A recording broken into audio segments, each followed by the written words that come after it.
ब्रह्मांड का एक अटल नियम है, कर्म लौट कर आता ही है। आप चाहें तो पर्वतों के पीछे छुप जाइए, आप चाहें तो महासागरों की गहराई में उतर जाइए, परंतु कर्म का चक्र आपको ढूंढ लेगा। क्योंकि यह संसार किसी राजा के कानून से नहीं चलता, यह चलता है ब्रह्मांड के न्याय से। और ब्रह्मांड का न्याय कैसा है?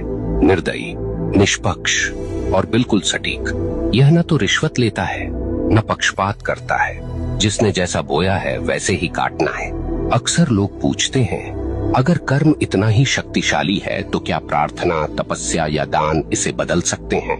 सुनिए, प्रार्थना से आपका हृदय शुद्ध हो सकता है, तपस्या से आपका मन स्थिर हो सकता है, दान से आपके कर्मों में प्रकाश जुड़ सकता है, परंतु जो किया है उसका फल भुगते बिना कोई विकल्प नहीं।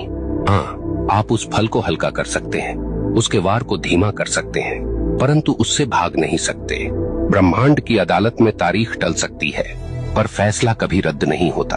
अब सोचिए, जब आप किसी इंसान के साथ अन्याय करते हैं तो वास्तव में क्या होता है? वह इंसान आपको कोसता है, उसकी आत्मा से निकली आह सीधी ब्रह्मांड तक पहुंचती है और ब्रह्मांड इसे दर्ज कर लेता है। अब वह आह आपके जीवन की राहों पर कांटे बनकर बिछती है। कभी वह आपके काम बिगाड़ देती है, कभी वह आपके घर में कलह भर देती है, कभी वह आपके मन को बेचैन कर देती है और आप सोचते हैं ये सब क्यों हो रहा है, पर आपको याद नहीं रहता कि आपने किसी और की राह काटी थी। आप भूल गए, पर ब्रह्मांड ने नहीं भुलाया। यहाँ एक बात और समझ लीजिए, कर्म केवल नकारात्मक नहीं होता। जैसे बुरा कर्म लौटता है, वैसे ही अच्छा कर्म भी लौटता है। कभी किसी को सच्चे दिल से सहारा दिया तो वह सहारा एक दिन आपके लिए दीवार बनकर खड़ा हो जाएगा। कभी किसी का दिल सच्चे भाव से खुश किया तो वह खुशी आपके जीवन में रोशनी बनकर लौटेगी।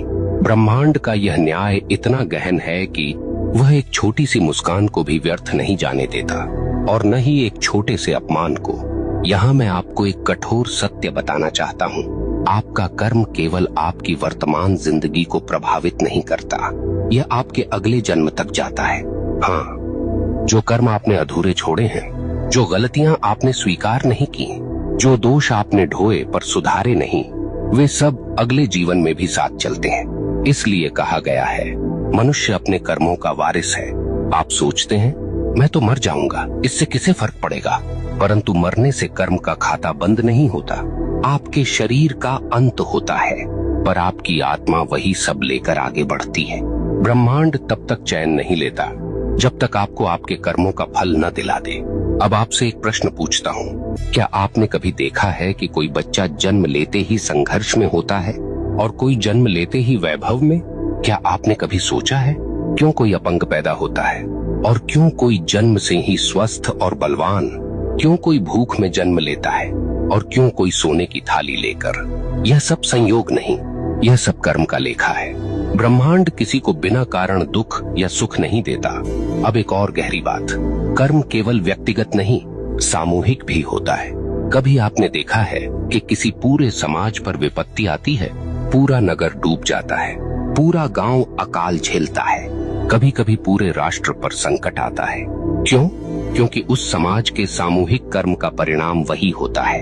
अगर लोग सामूहिक रूप से अन्याय करें, सामूहिक रूप से भ्रष्टाचार करें, सामूहिक रूप से निर्दोषों को सताएं, तो उसका फल सबको भुगतना पड़ता है।